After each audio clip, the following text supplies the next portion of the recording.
Oke, assalamualaikum warahmatullahi wabarakatuh. Sahabat Explore Desa dimanapun berada, ada hal yang paling unik kalau berbicara tentang desa. Setiap desa pasti punya keunikan sendiri, tergantung kita menyikapinya. Apalagi kita melihat dari sisi kemajuan zaman yang tidak bisa kita bendungi. Ada pepatah mengatakan, diam ataupun tidur, perubahan itu akan menghampiri kita. Dan idealnya kita harus menjemput perubahan untuk diri kita sendiri. Hari ini kita akan ngobrol-ngobrol santai bersama beberapa tokoh masyarakat desa Pulau Geto Baru ya Pak. Pulau Geto Baru di Kecamatan Meriki, Kabupaten Epayang. Sahabat Explore Desa, obrolan kita hari ini ialah obrolan yang santai sambil ngopi. Bisa dilihat ini berlokasi di area persawahan dengan berada di ruangan pondok. Inilah salah satu ciri khas yang ada di desa. Kami perkenalkan dua teman kita, yaitu Pak siapa Pak? Pak Dedi Damhuri. Pak Dedi Damhuri ini Pak nih. Pak Ujang. Apa Ujang? Bapak Dedi Damhuri pertama. Bapak memang asli sini atau kategori kelahiran sini atau penduduk pendatang Pak, atau gimana Pak? Khusus di Pulau Geto Baru. Terima kasih pada saudara Bapak Son. Kalau kita memang penduduk asli sini dan memang lahir di sini, orang tua kedua-duanya asli penduduk sini. Alhamdulillah. Terus Pak ini Pak Ujang. Ujang. Ya, tidak jauh beda sama Pak Damhuri. Kami penduduk asli desa Pulau Geto Baru ini. Oke.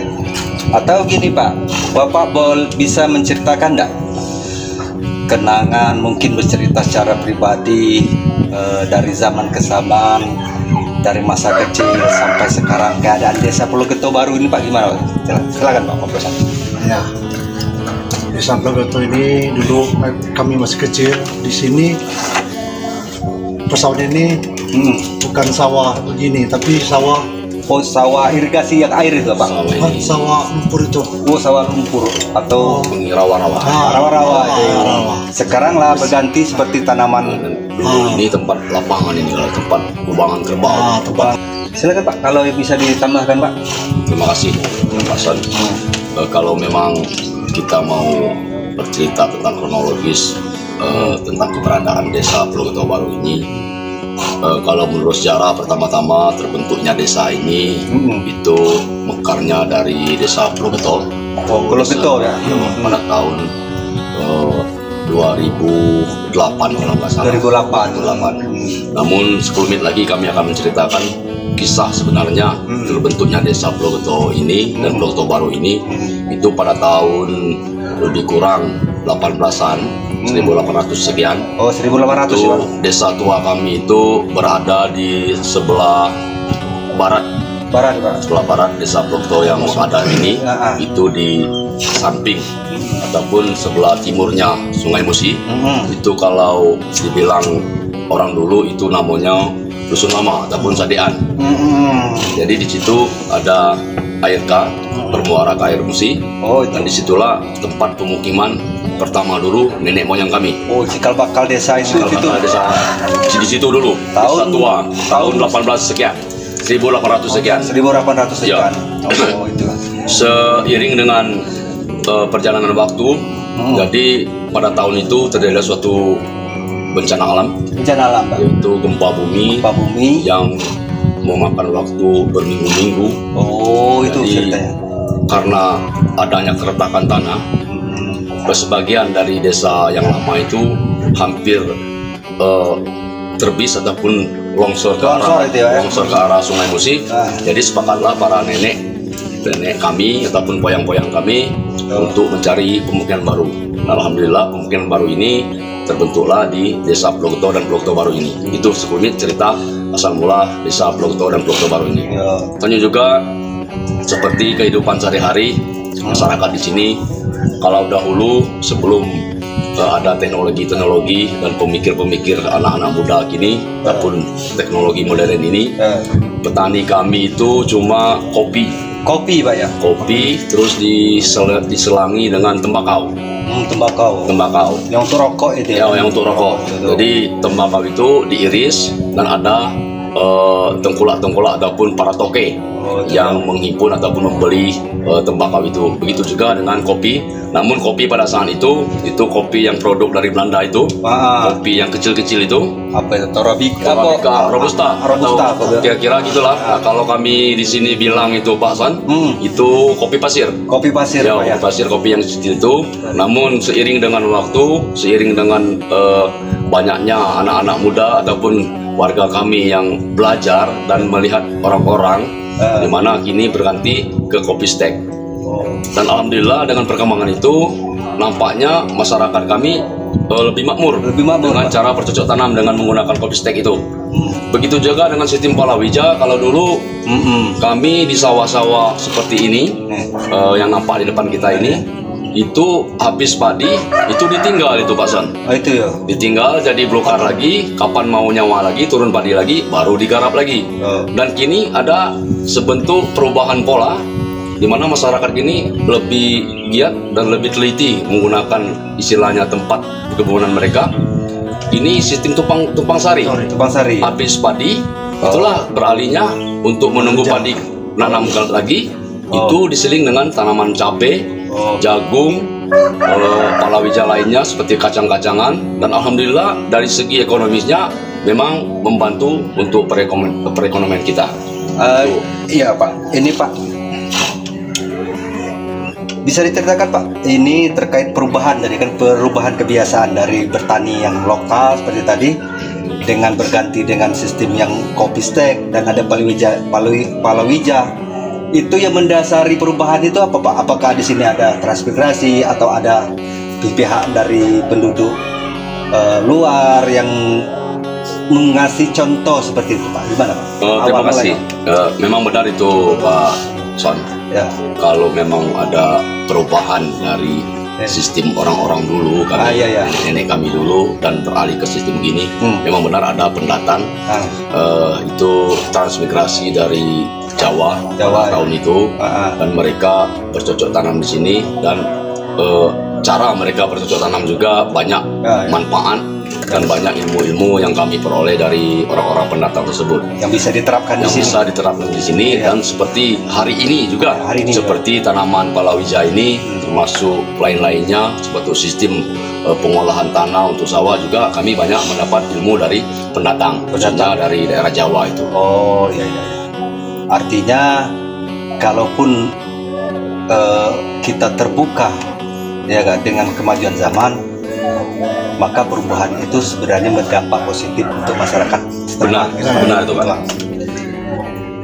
Terus Pak, ini mungkin ini Pak, Bapak bisa menginformasikan lah perubahan dari sektor sosialnya Pak. Itu tadi kan terkait pertanian ya Pak. Katakanlah ini kan zaman modernisasi digital. Apa sih Pak menurut Bapak yang dari masa kecil sampai ke beranjak katakanlah parubaya seperti ini terhadap kehidupan masyarakat khususnya Pak di Pulau Gito Baru ini Pak? Terima kasih ini Pak Son ya.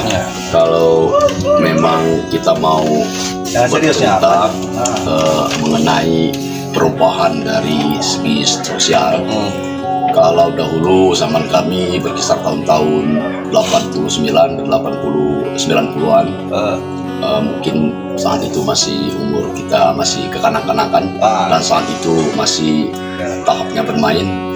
Dibanding zaman kini, kalau dahulu kami mau istilahnya bercita-cita untuk membeli suatu produk mainan itu susah banget.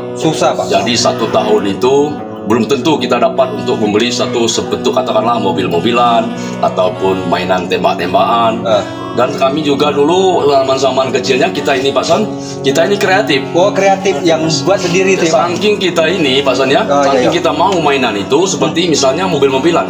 Kita buatlah dari sejenis papan bekas itu. Kita carilah di bawah rumah panggung itu. Kita bikin, kita bentuk. Rodanya juga kita cari bekas sendal karet itu. Sendal Jepang itu Pak Son ya. Sendal Jepang yang sendal jepit yang putus itu kita bulatkan, bentukkan, dan kita bentuklah satu mobil-mobilan.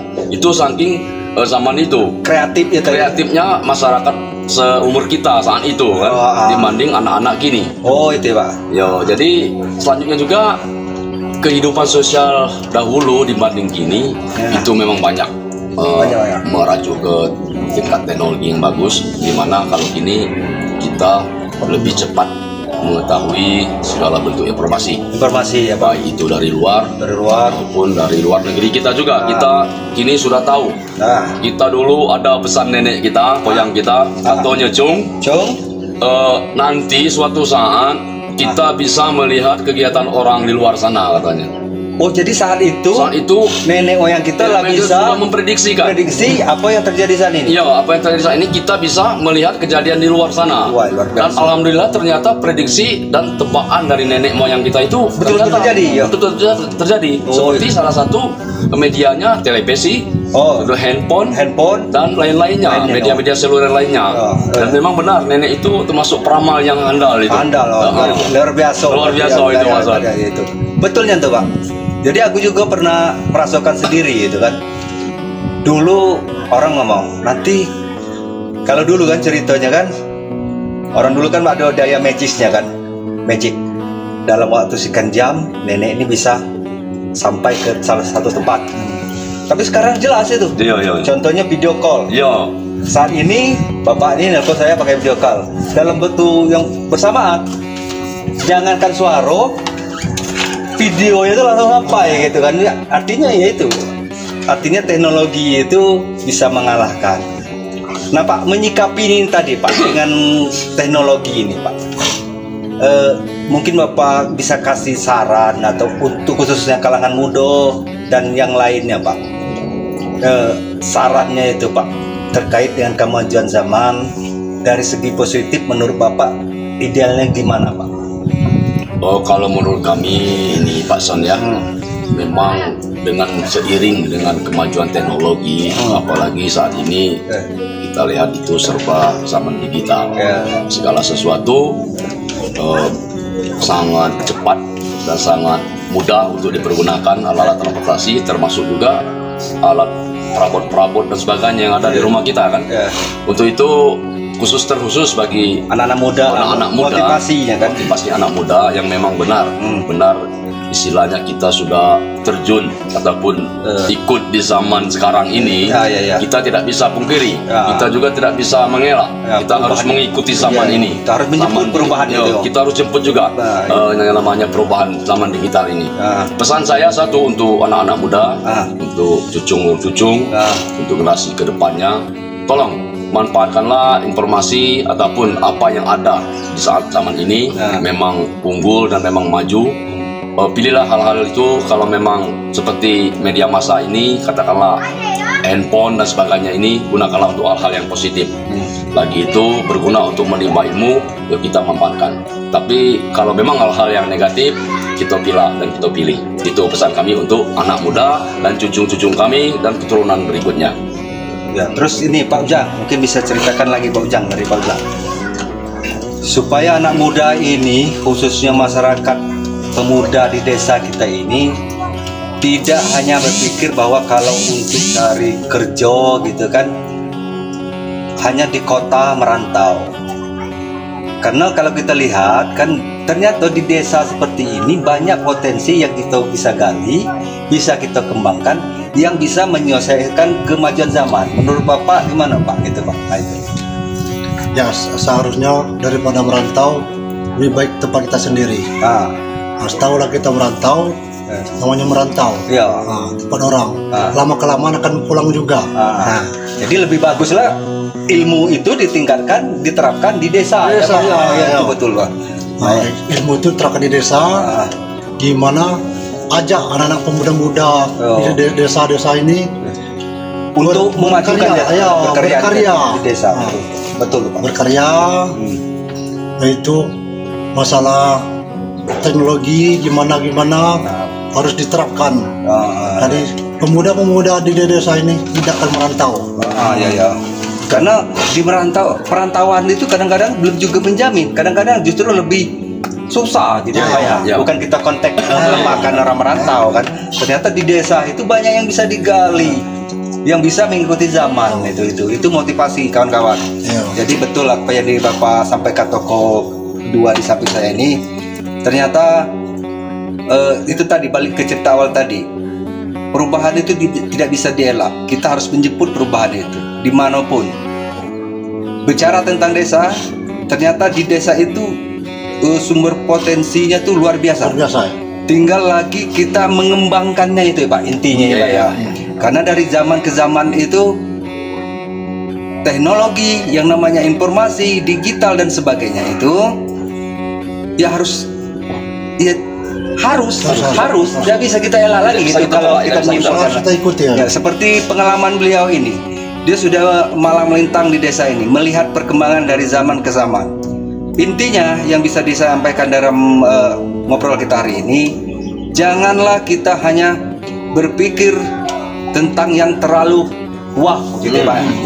Marilah kita berangkat di tempat yang paling sederhana pun. Selagi seperti yang disampaikan Pak Ujang dan Pak Andi tadi, selagi kita bisa berkarya, mengabdi dan mengembangkan intinya itu, dan tetap menjaga intinya kearifan-kearifan lokal yang ada di desa. Ada lagi Pak yang mungkin disampaikan Pak? Silakan Pak. Boleh Pak yang terkait ini Pak? Masih ada ini Pak Dason. Saya cuma mau berpesan dan bernasihat kepada anak-anak muda. Nah ini masuk anak-anak yang memang lagi energik dan masa depan yang masih panjang ya. Kenapa kita harus keluar untuk mencari uang atau sebagainya? Marilah kita bersama-sama kita bangun desa kita, kita bentuk masyarakat kita supaya setara dengan masyarakat luar. Jadi jangan kita terlalu berambisi untuk merantau, seperti kata Pak Ujang sebut tadi. Karena dengan di desa juga kita bisa membangun desa kita sebagaimana desa orang-orang luar juga. Karena dengan teknologi gini kita banyak bisa belajar dari itu. Itu saja pesan saya. Tolong kepada anak-anak muda jangan terlalu bernafsu untuk pergi merantau. Bangunlah desa kita, Blok Tau Baru. Oke, sahabat Explore Desa, demikianlah mungkin obrolan kita pada kesempatan ini. Insya Allah kita akan lanjutkan dari obrolan ini pada masa-masa yang akan datang. Mungkin obrolan ini, mohon maaf, mungkin ada penyampaian dari kami mungkin yang kurang berkenan. Tapi intinya itu tadi, mungkin banyak pesan dan kesan yang bisa diambil dari obrolan ini. Sahabat Explore Desa, sampai berjumpa. Assalamualaikum warahmatullahi wabarakatuh.